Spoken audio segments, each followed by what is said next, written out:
Good morning, everyone. Saturday, June 13th, 2015. Welcome to our Bible study. And today, the moderator is Shardy. Shardy, go ahead. Good morning, everyone. Today we'll talk about prayer with the lesson. And Linda, would you start it out, please? Okay, I'll be reading from No and Yes by Mary Baker Eddy. All prayer that is desire is intercessory. But kindling desire loses a part of its purest spirituality if the lips try to express it. It is a truism that we can think more lucidly and profoundly than we can write or speak. The silent intercession and the unvoiced imploring is an honest and potent prayer to heal and save. The audible prayer may be offered to be heard of men. When the heart prayers, the audible prayer may be offered to be heard of men, though ostentatiously to catch God's ear, after the fashion of Baal's prophets, by speaking loud enough to be heard. But when the heart prays, and not the lips, no dishonesty or vanity influences the petition. Thank you. Thank you.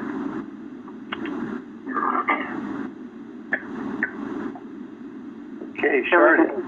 Okay, are we ready for question one? Number one. Before we get to that, can I ask? What do we mean by all prayer that is desire is intercessory?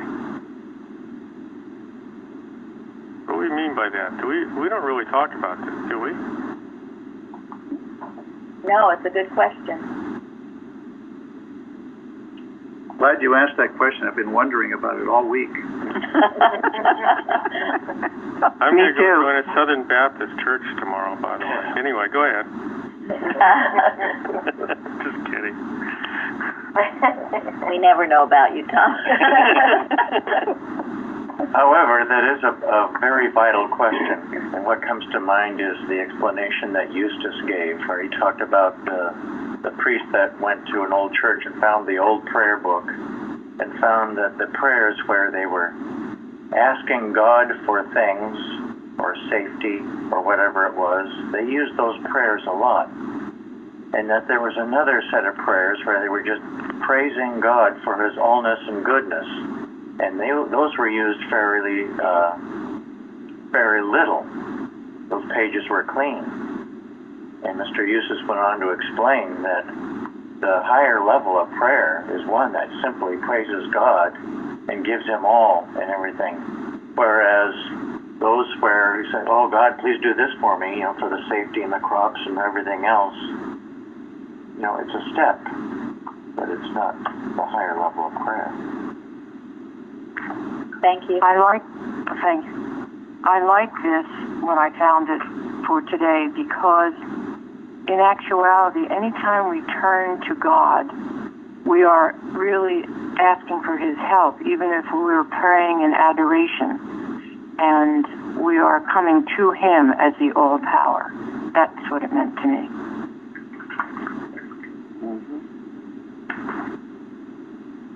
Well, and what does Mrs. Eddy say about prayer? I mean, as Ruth said, this is all steps, but what is prayer? Well, she's saying that prayer must come from the heart, and the lips, it's much better that one not pray aloud, but pray from the heart. Prayer is desire.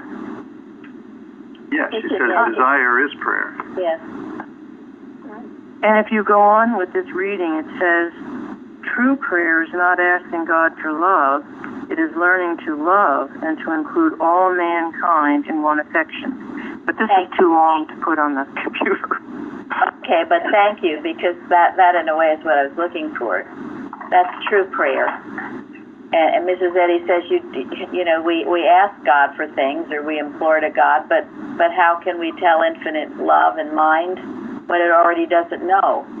So that is something we do for ourselves, not to be asking God for things, but to get us sort of in line with His omnipotence, His omnipresence. Our prayer should be a prayer of affirmation, and yes, of gratitude and praise. The asking part of it is baby steps. Yeah, the baby steps. I thought there was another aspect to this. Go ahead. I thought the intercessory was meaning sort of on the behalf of others. Right. So saying that, if you're praying for other people, you don't have to pray out loud or in front of a group or anything to be effective. Isn't that kind of one of the things we learn? Excellent point, yes.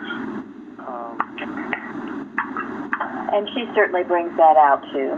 That's the prayer of the Pharisee, where you do it in public and open to everyone thinking how great you are because you're praying so much. But yeah, it's a very beautiful thought here. That's a silent prayer.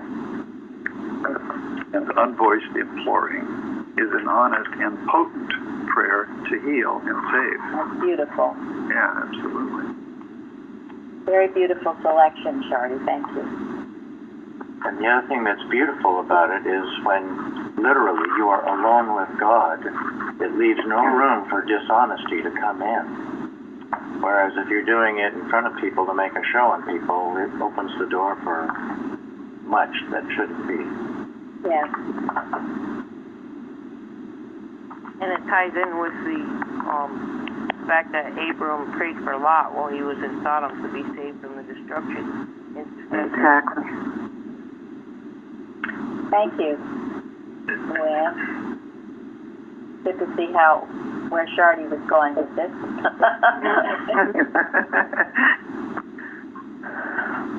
Okay. Shall we do one? Okay. Sorry. Okay. Number one.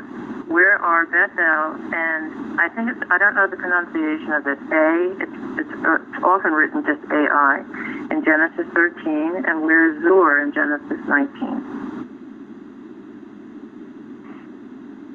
Okay, we have Jean there who tells us the geographical description. Yeah, the geographical.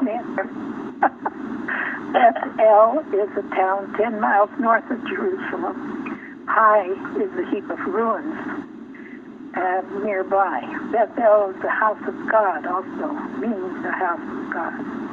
And Zoar, a little city outside of Sodom and Gomorrah, that Lot ran to out of Sodom. Thank you. Anybody else on that? Bethel means house of God. Yes, thank you. And that's also where Jacob's vision of the ladder occurred. Right. And I've read, where the Sodom and Gomorrah once was, is now really wasteland, and it never recovered, in other words. In fact, and somewhere I read that Zoar is one of the first and largest cemeteries in the world. I guess it was a burial ground. So it sounds rather desolate at this point. Tom, do you want to say anything about that? No. You weren't walking around in Bethel? Well, that area, I was kind of like in that region, so to speak. It's just dry and barren. Yeah.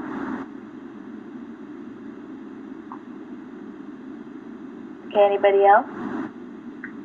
Well, something that stood out to me, and I don't know if this is the time, but since we were talking about, I think you said Zoar, is that how we pronounce it?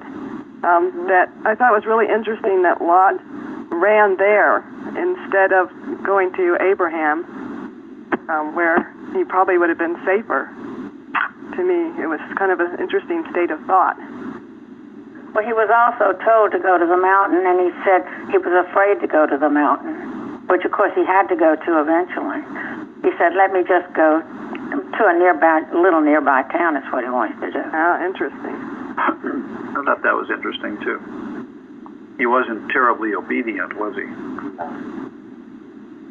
And yet, he sort of survived. And yet... I just thought it was interesting that he even had conditions on how he was saved. Yeah. Why do you think he was afraid to go to the mountain?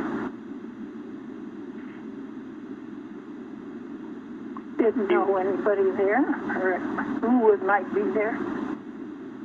He's afraid of Nothing there. I would suspect that he was not of one mind with the ways that Abraham was using and tending. Yeah. He obviously had been very disobedient. He was probably afraid of consequences which were already coming upon him. Maybe he didn't know how to survive in the mountains. You know, there was that. Maybe he liked the cities of the plain more. Most likely. Yeah, he was obviously more comfortable there. The question still recurs, why would he find more comfort there than the other? And I would say that it's not the geographical location, but rather the state of thought. The impure and in peace with the impure. Yes. Yeah. And metaphysically, what does it mean to go to the mountain?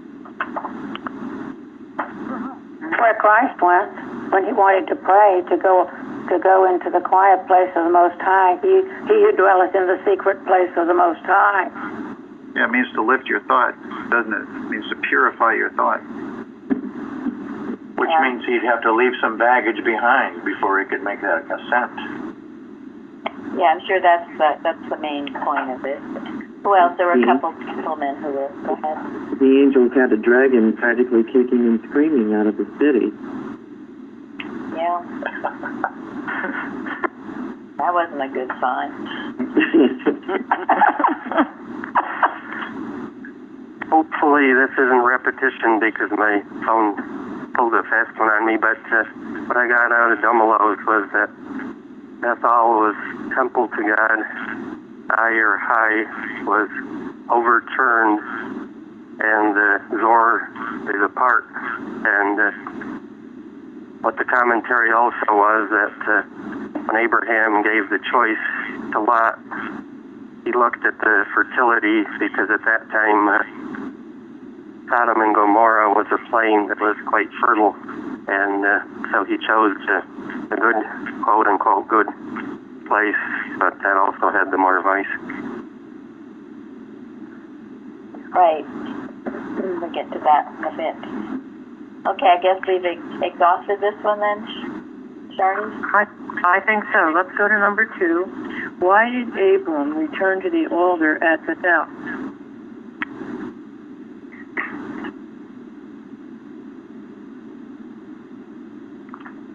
Well, he got in trouble with the Pharaoh. Barely say that again? Well, he got in trouble with the Pharaoh because the Pharaoh got very angry with him because he said that Sarah, because she was so beautiful, was his sister when he met up with the Pharaoh because he wanted to try to protect her. And then the Pharaoh went in to her and found out she was his wife. Thank you. So that was the end of their time in Egypt. Right. If you remember, they went to Egypt because there was a famine. And the episode that Fairley just described, and then Pharaoh gave him a lot of wealthy things, livestock, etc., and told him to get out. But the question then recurs, why did he go to Bethel? I feel he was returning for the real nurturing. I mean, you went there, you got all these things, but I think this is where he felt the presence of God. He could return to what he knew, with his connection with God. As in returning and rest. Yes. That's exactly the verse that came to my thought. Because remember, Bethel means house of God. And don't we also need, in our experience, a time to return to this house of God, so to speak? This is a huge metaphysical point. Why did we gather here this morning? Because we feel the need to return to our God. Thank you. Yeah, that was why I felt too. He had been disobedient, he'd lied, he'd been tossed around a bit and needed to return to his father's house. Shardy, what were you looking for with this? Anything else? Well, yeah, that it does represent his return to goodness. He fell away a little bit, and then he actually got kicked out, which is a good thing. And in the commentary I read, it's the beginning stages of all our spiritual growth. This is the beginning of mankind really understanding that there is something besides the material world, and that God is God. And here it begins at Bethel. Okay, good. Anybody else? I saw somewhere that he was humiliated in Egypt, and then he returned to the place of his calling, where the fellowship of the Lord was. Good. Yes, and so we must all, when we stray or do something foolish, in returning and rest we shall be saved. And in quietness and confidence shall be your strength.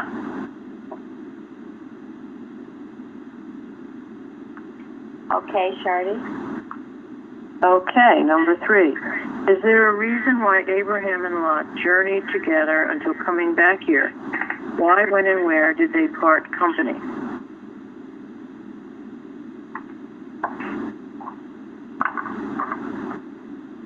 Okay, let's see. How about you, Connie?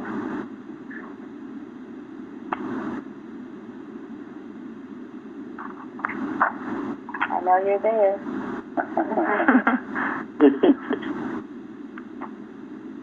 I am embarrassed to say that I am not that prepared. Okay, anybody else? Well, wasn't Lot his nephew?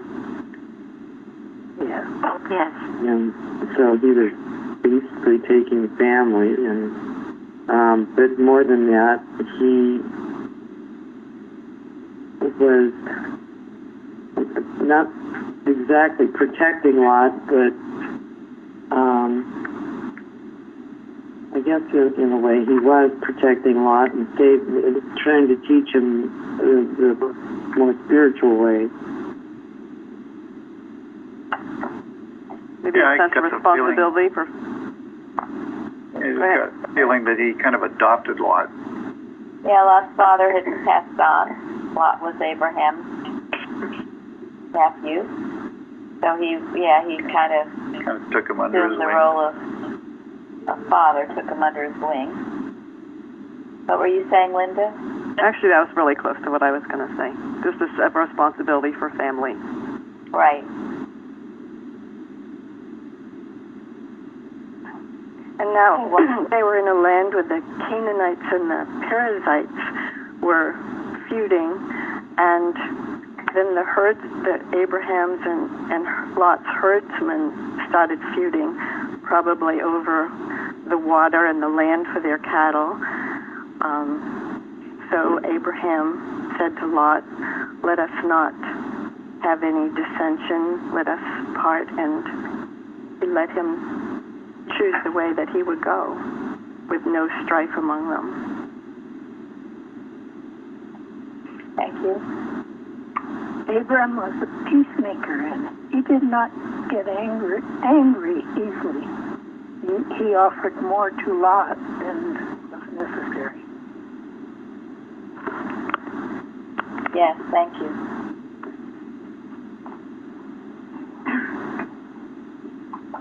Well, I thought it was interesting to ask, why was there contention in the first place? Because we know that even if there are challenges, if people are of one mind and they can go to their God, there is a resolution. Very important.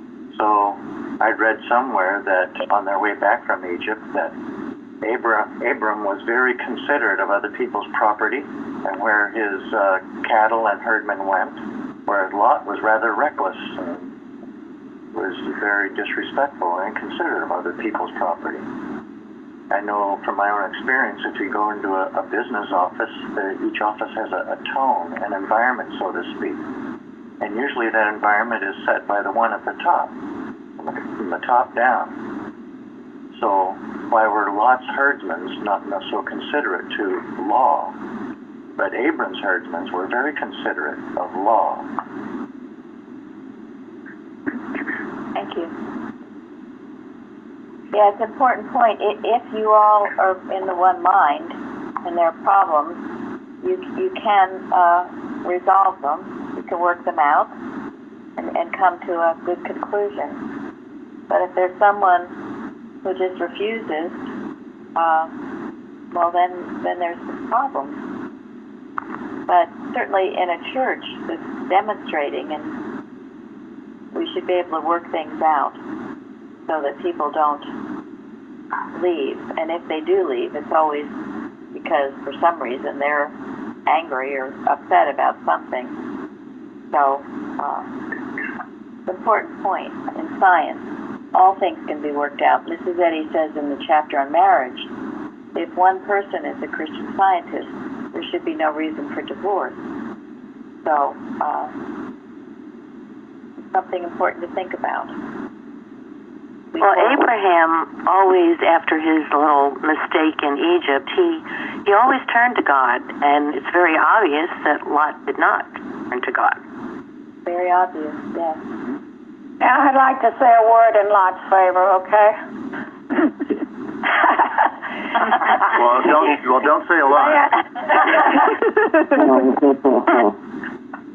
It does say that the land was not able to bear them, that they might dwell together, for their substance was great, so that they could not dwell together. And that's one reason there was fighting.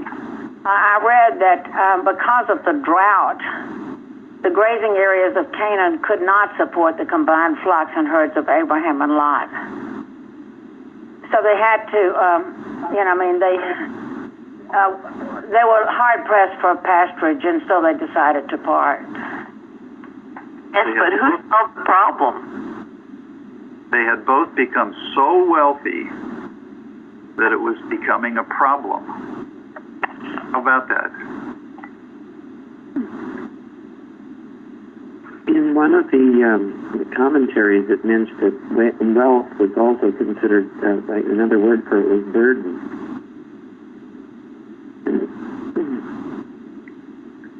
Very enlightening. Yeah. And it Yeah. I think it's a caution for over-accumulation of material wealth. Yes, that's a very good point. Thank you. It was over wealth, too much. Too much. Nobody was willing to downsize. Yes. Yeah, downsizing is a good thing sometimes. Yeah, they were just talk about carrying excess baggage. But I mean, children do eventually leave home. Well, true. That's true. Okay, that's good, Fairley. I'm glad you brought these points out for Lot. And eventually they did part. But I do think the primary issue was Lot was very self-centered, extremely selfish. It said, what I was reading was that the simplest and fairest separation would have been for Lot to choose one side of the Jordan River and to give the other side to Abraham. That was right there. And of course, the water was so precious. If he was really thinking about what would be fair, he would have chosen that. But instead, he chose all of the land for himself, all of it. And he also based his decision with his material senses. He looked over this land. He saw it was lush and beautiful. One commentary said it was a real estate developer's dream. Whereas Abram made his decision based on his spiritual senses, his spiritual vision, spiritual listening. And again, he allowed Lot to go first, and Abraham had this just complete trust in God. So I didn't sense so much that it was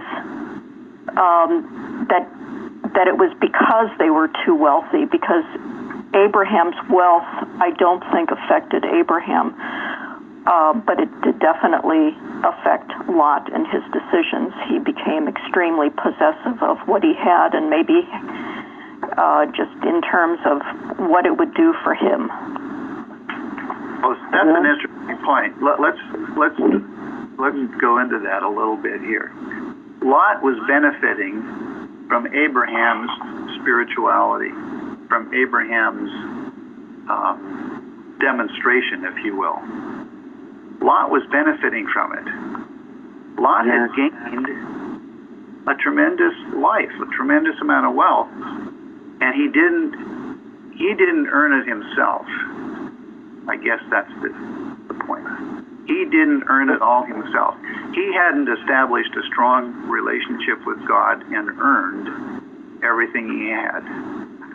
So he was fearful that he might lose it. Whereas Abraham was not fearful at all. He had the strong relationship with God, and he had earned everything that he had. That's an excellent. Yeah, very excellent point. Another thing is that sometimes someone has to go learn. It didn't sound like Lot was listening to Abraham all that well, and learning things the easy way through, the easier way, and Lot. And Abraham realized he needed to kind of go out and learn on his own, and maybe through the hard knocks, a variety of learning, and let it go. Exactly. And this is why everyone has to find God for themselves, and you can't do it for them, because eventually it leads to something disastrous. Everyone has to do it. And for a while, parents take care of you, or you do get something from someone else's demonstration, but sooner or later you've got to work it out on your own. Because otherwise you really don't. I'm sorry. Go ahead, Flo. I just wanted to say. No, I was going to say. Because otherwise you don't really have the foundation, that solid spiritual foundation for what comes. It has to be your own finding. Thank you. Who was the other one? I was just going to say that Lot, the meaning of Lot means a covering. A covering. And Abram, the father of a great multitude.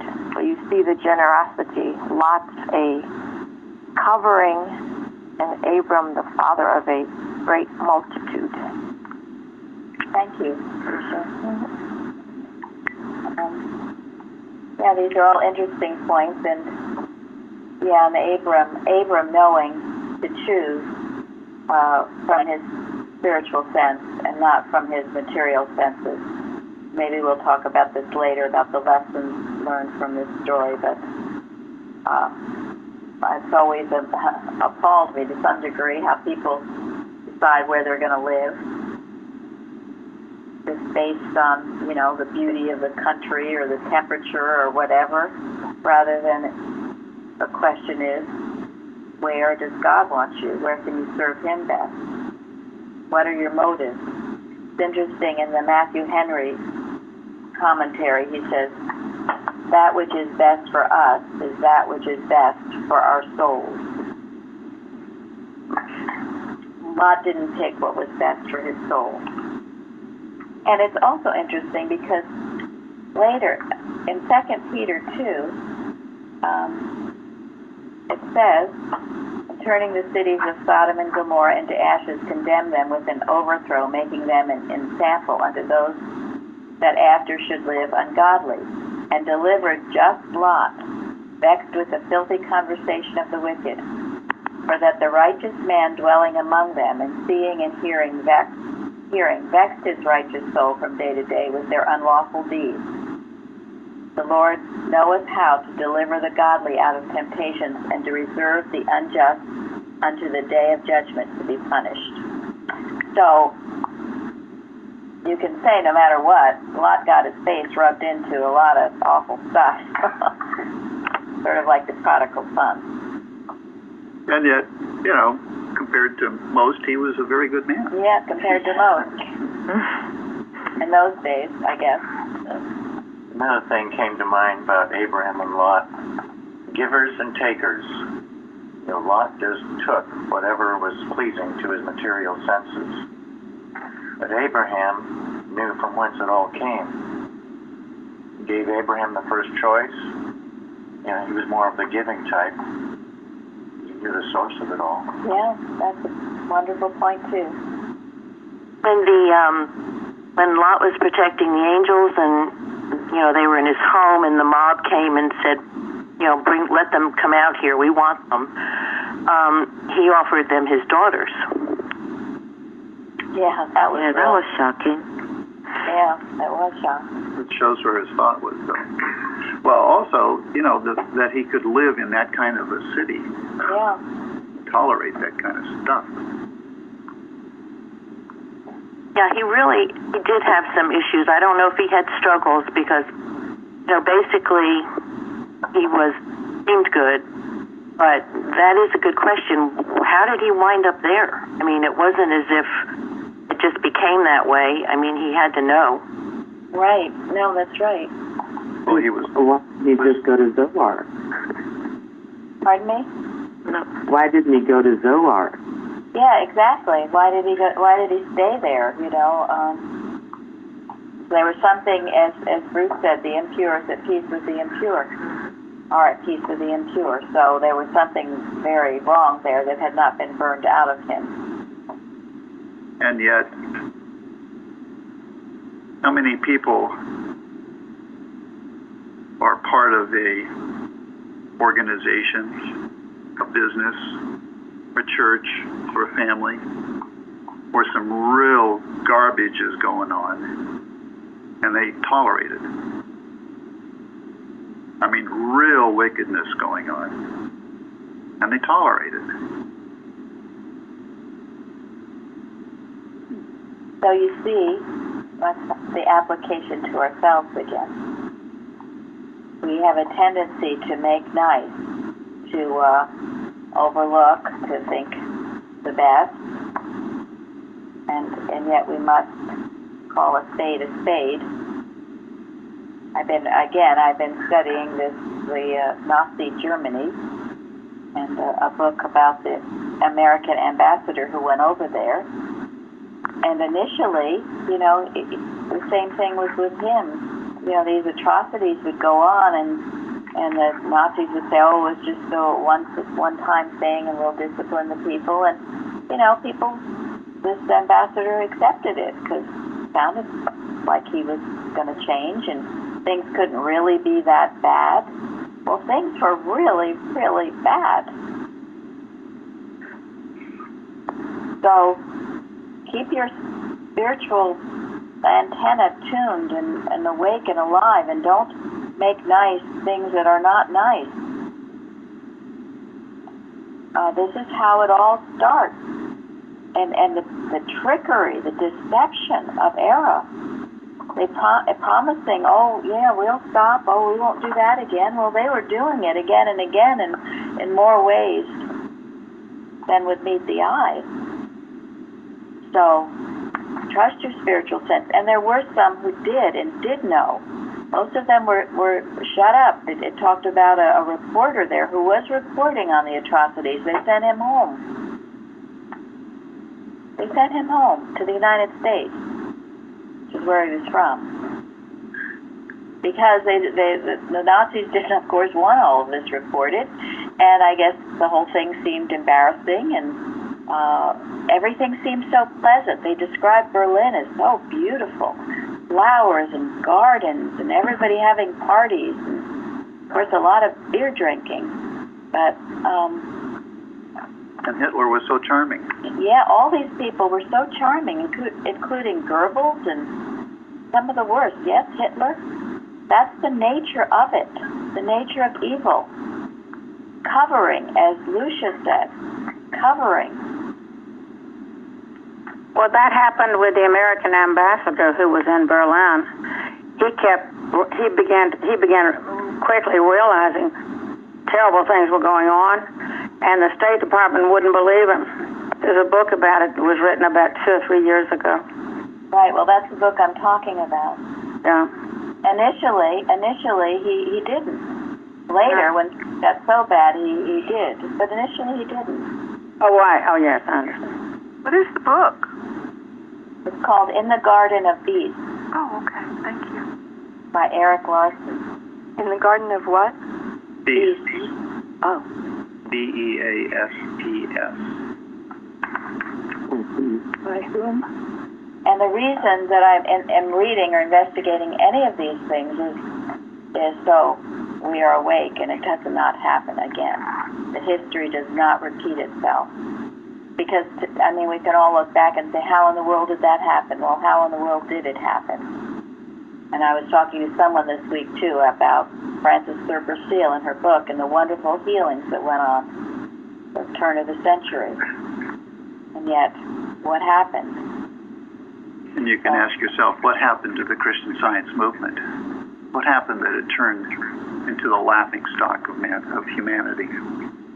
Asleep in the cradle of and tolerance of wickedness. And concern with niceness. Yes. Yes. Which is a cover. Here's the cover again. While we're on this subject, I'd like to throw out a book. I only came across this recently. Harry Truman, what an honest man. He saw clearly that the United States had lost World War II. They put up such a beautiful picture of how we won. And he wrote a 600-page book, which I have not been able to read. And it was not published until a few years ago.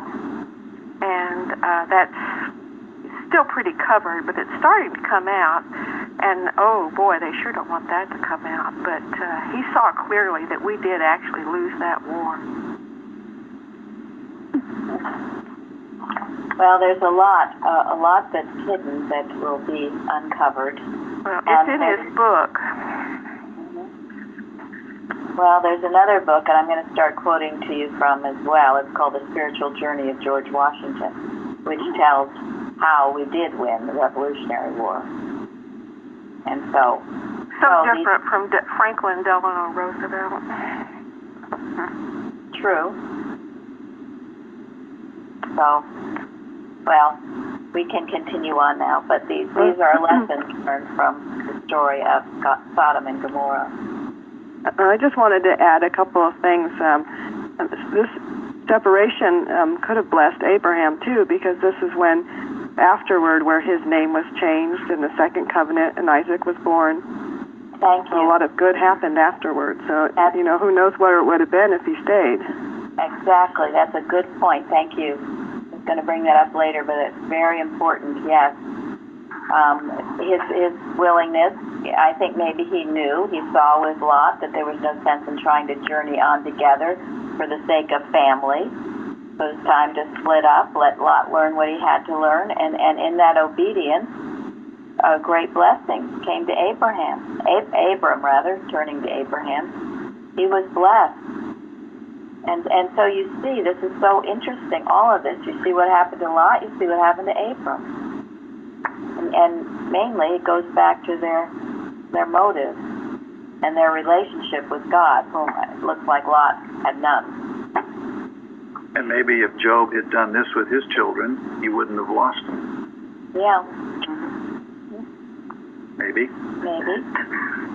Thank you, Linda. That was a very, very good point. Okay. All right, that was the last point I wanted to thank you, Linda, because why did Abraham, after taking care of Lot for so long, suddenly let him agree to part company so easily? I thought that was very interesting. And then, let's go on to number 4. Why did Abraham pray for Lot to be delivered from the destruction of Sodom and Gomorrah? You let them go, but you still love them. Yeah, right. Right. Right. And he was letting go this personal sense of him, shall we say, and we must do that with all that we love. And by that meaning that you are personally responsible for them when God is. When you feel you have to protect them from lessons they need to learn when you can't. That's, again, tending the regulator. You've got to let them go. They've got to learn. But, yes, you still love them. They can still be in your prayers. And this really shows the selflessness of Abraham. Because he didn't pray just for Lot either.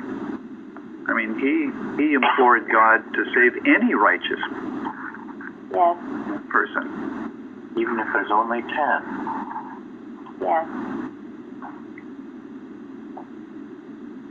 And as I read Wednesday with Mrs. Eddy's comment in the early journal that was a spiritual import. If there was enough righteousness, God would save the city.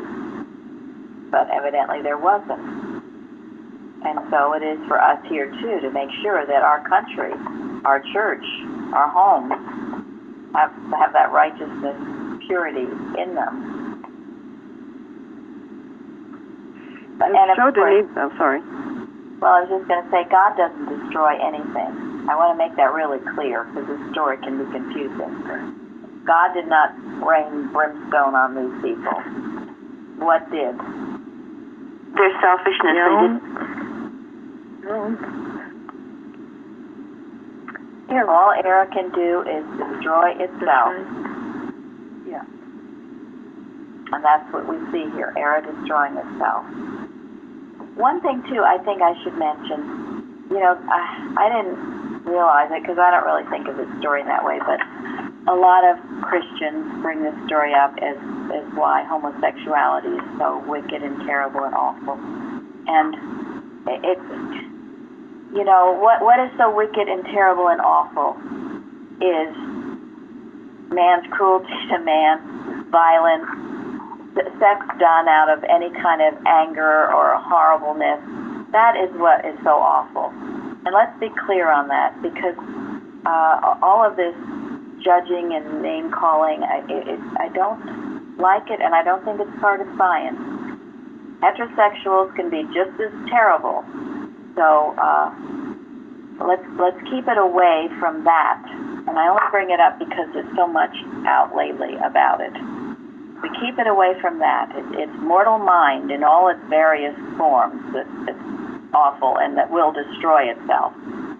It's not people per se, but animal magnetism. I think that's also another thing that's very clear in this story. It wasn't people making judgments about what's right, what's wrong. It was the inherent evil that was going on in Sodom and Gomorrah that brought its own destruction. I mean, why there? Well, it's because there was so much immorality there. I mean, really cruel immorality. Really, yes. I mean, one description was, they were ready to gang rape the angels. Well, that's when the top blew off. So, anything like that, any kind of violence and hate and lust, all of those are characteristics of the human carnal mind, which will destroy itself in whatever form it takes. To give you another idea of the conditions there, as we know, there's the two great commandments, love God and love your neighbor as yourself. Well, in Sodom at the time, when travelers would come in and they'd be hungry, they would ignore them. Yes. And there were people starving there. Yes. And then I heard that there was even like a daughter of Lot who had compassion and fed one of the strangers, and the officials found out about it and burned her in public for doing that. Yes. Thank you. Yeah, that was a big point. I saw, too, that they were unkind to strangers, to anyone. There was a lot of things wrong there. So to just harp on the homosexuality or all that it's not what it's about. It's the carnal human mind which will destroy itself in whatever form it takes.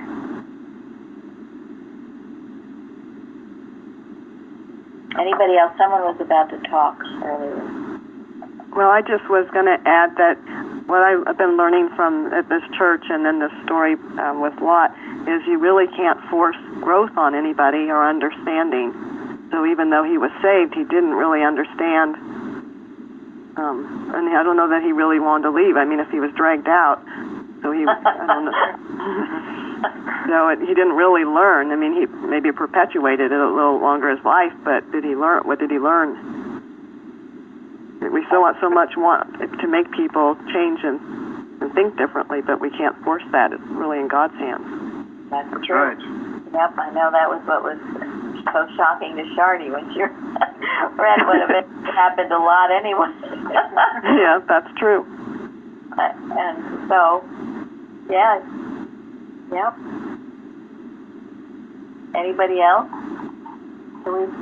Yeah, so he prayed. Yeah, we do. We pray, and Abraham was a good man, and we, of course, pray for all people everywhere. In the precepts, that's one thing Mrs. Eddy did so much, is she always prayed for people no matter how they behaved. Yes. It's very compassionate, very loving, and very forgiving. It's an amazing lesson to learn when you read these. Yes. And I see it at this church, so thank you. Well, thank you. And that's the golden rule, isn't it? And our thoughts should go out everywhere, into the hospitals, to the war zones, to the ghettos, wherever anyone is suffering, and to uphold them in God's love. That story that Gilbert Carpenter tells when he would go in to say goodnight to Mrs. Eddy, and it was the end of the time when she would be sitting out on her porch swing praying for mankind. He said that a sweetness radiated from her that he could hardly bear. It always brought him to tears. So we have to neutralize, Mrs. Eddy talks about in taking offense, neutralize what is bitter in the world. Have a love so pure and sweet that it goes out. To neutralize what is bitter in the world. Let your prayer be that. Let your watch be that. We keep neutralizing all this hate and what's bitter, we can change so much. Or see what's actually already true and bring that about. Thank God for Gilbert Carpenter for giving us that picture of Mrs. Eddy doing Yes, that. you're right. Yeah, thank God. Thank God for all that he did. He and his son. And as you said, Linda, we don't force the change on anybody. We don't force the growth on anybody. But by seeing people correctly, God changes them. I mean, the truth does change. Yeah, we see what the truth is. Remember, all of this, whatever it is a mesmerism. Always a mesmerism, and the dominion is within us. That's where the change takes place. And you will find your experience changing from one that can be totally terrible to one that's quite wonderful. But that is where many people just get stalled and content and happy, just have their lives good. That's where you have to work all the harder. Mrs. Eddy said as long as one person was suffering, her work wasn't done. We have to have that same inner drive, shall I say. And I think that's fair to say this is what happened to Sodom. It was in a very lush, good, comfortable area. And look at the degree of selfishness that took over the entire population. Yeah.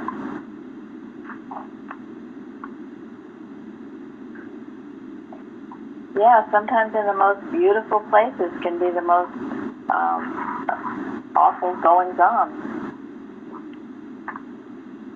Sometimes beautiful, always erroneous.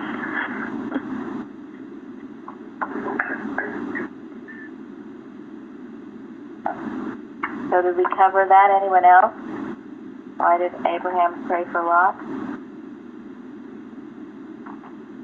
The only thing I would add is that, he never gave up on Lot.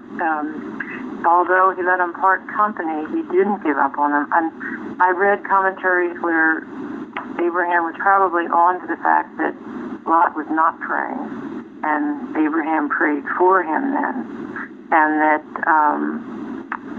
Lot went his way, and Abraham had saved him not long before this. Lot had been captured, and Abraham went and saved him, and so he never gave up on him. And I had also read that Lot was supposed to be a prophet and a righteous man and go in and save Sodom. And some part of me thinks that maybe Abraham had hoped that that's what would happen, and it didn't. Interesting. I'd never heard of that. Lot being a prophet. Abraham was referred to as a prophet. But I think Abraham knew that this was necessary for Lot's growth to separate. It's not like he felt like he lost anything. He was doing the right thing for Lot and by Lot. I think that's why Abram had the wisdom to have Lot choose, because Lot chose where to go, and he went there. And when it all went down, he didn't have anyone else to blame. It wasn't because Abram decided somewhere. He went. So hopefully when he got through all this, he looked back on it and saying, well, I did the best I could, and it didn't go anywhere. So. And he must have learned something. I think so. I'm sure he did. And remember, too, what your prayer should be for those you love. I've given a prayer to some of you, which I can find it at the moment, but anyway, it's in the New Testament, and it's a sincere, righteous prayer that for the person to know God better, to give gratitude. I'll have it for you by tomorrow if I can't find it now. I might be able to find it. I'll look while you guys talk. I've probably given it to you. But anyway, it's a righteous prayer. You don't pray, I want my son to be a multimillionaire, or my nephew, and I want him to inherit all the problems in the world, and I want him to, go to the best college, and I want everything, and this is what, and believe me, I hear parents say pretty much this. But that's what they want for their children. They want it. By gosh, they want it. That's not a righteous prayer. You don't pray that way. And that screws up more children. And makes them very unhappy. Prayer. Go ahead, Betty. I was going to say, this keeps coming to mind. It may not exactly fit with Lot, but there's a phrase somewhere in the Bible about raise up a child in the way he should go, and when he is grown, he will go back to it. And occasionally, I remember when I was still teaching, I'd have to call a parent and I would paraphrase that. I know sometimes they digress for a while, but they usually come back if they've been raised right and so on. And it does offer a lot of encouragement. It does. That's true. Yeah. And even if they seem to depart, they will come back to it. The seed is planted in them. But I can't emphasize that enough because we're talking about prayer. But, don't have a human outline of what your prayer is. For yourself or anybody, it should be the righteous prayer. That they will know God better. And again, prayer is more for ourselves than certainly not for God. I couldn't help but say this addresses another issue in our society today that needs to be taken up. It seems like so many young people have so much pressure put on them because the parents are desiring, wishing, the best college, the best job, the best money, a bank account, and what it puts on the kids is an enormous pressure to achieve. But the thing that's needed is just the desire to know God and obey Him. And that would release all of this. I even heard of one area that actually having a problem where the kids feel so pressured. Suicide is a tremendous problem then. It is. Yes, I've seen that at a very young age. I mean, there's overscheduling dance class, soccer, et cetera, et cetera, et cetera. That's right. At a very early age.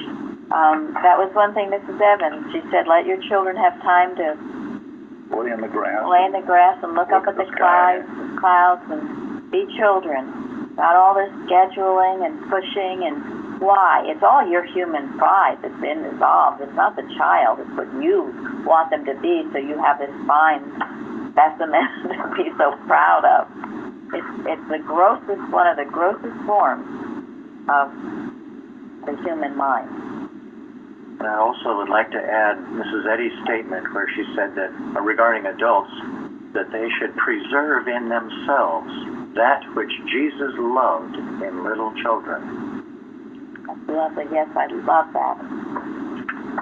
That innocence, that childlikeness, that joy of living and loving and not holding a grudge. So, Trusting the Father. but Chardy's point was good too and well taken, and that is to never give up on anybody. Keep praying. I heard it was a beautiful story about someone whose child left home, one of these missing children. And so they put the porch light on, and they left it on, knowing that she would come back. They prayed that, and eventually she did. And that's symbolic, but our light should always be on. If we feel we've lost somebody or that they're gone temporarily, you keep your light on. You keep expecting them to come back to God, to the truth, to what's right and good. We don't ever give up. God doesn't give up on us. We don't give up on each other. Anybody else? Well, is it Colossians 1 that you wanted? I think so, yes. For this cause? Yes. Please, this is a prayer of a righteous prayer. Colossians 1. Colossians 1. You want me to read it? I do. Okay. I'm going to be reading from 9 through 12. For this cause we also, since the day we heard it, do not cease to pray for you, and to desire that ye might be filled with the knowledge of his will in all wisdom and spiritual understanding, that ye may walk worthy of the Lord unto all pleasing, being fruitful in every good work, and increasing in the knowledge of God, strengthened with all might, according to his glorious power, unto all patience and long-suffering with joyfulness, giving thanks unto the Father, which hath made us meet to be partakers of the inheritance of the saints in light. Thank you very much. A beautiful prayer, a righteous prayer. That's how you pray for whomever, children, grandchildren, husband, wife, cousin, friend. It covers it all. It's a righteous prayer. You're not outlining. You're just wanting them to... Enemy. You're just wanting them to know God more. Beautiful. You can go through it, each thought of it. So, thank you for finding it, Linda. Anybody else? Chardy? I think we covered a lot of 5, but does anybody have any fine points that they'd like to? I just have one, which I'll end with. But does anybody have any fine points that they'd like to bring up about what we learned? Well, we did cover them as we went. So there might be some more, though. Anybody? Trust God and not to take things into your own hands. Well, on the subject of the lesson, God the preserver of man, God preserves his creation, but God does not preserve evil.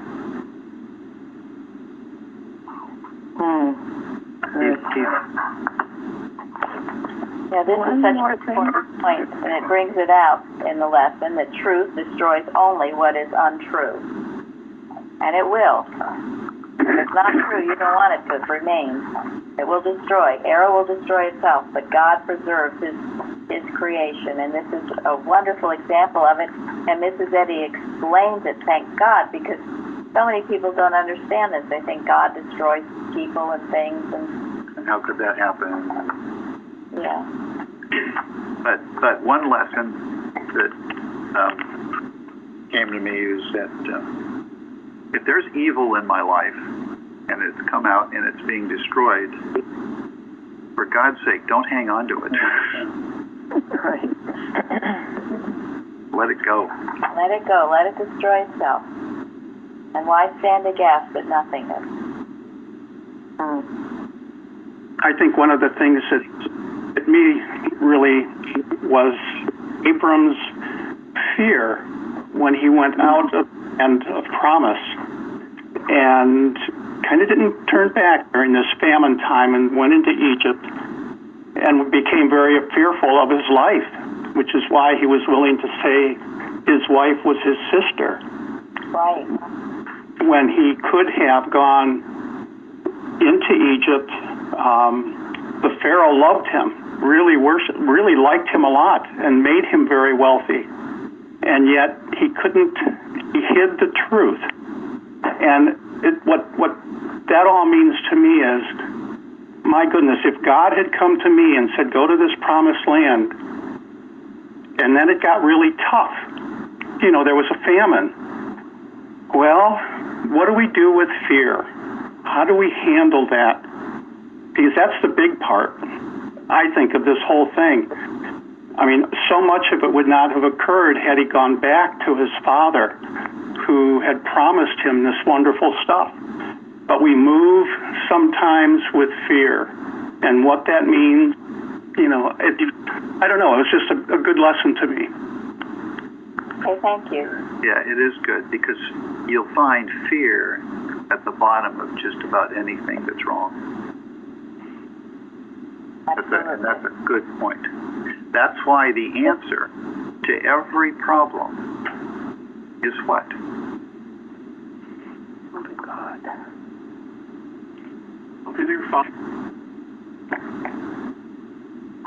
What gets rid of fear? The love of God. Exactly. Perfect love casteth out fear. And by the way, it heals. Thank you. I thought it was interesting when God told Abraham not to stay put after Sodom and Gomorrah, but to walk from one part of his lands to another, not to be stagnant. Oh, that's good. Thank you, Jim. Keep moving. Don't slow down.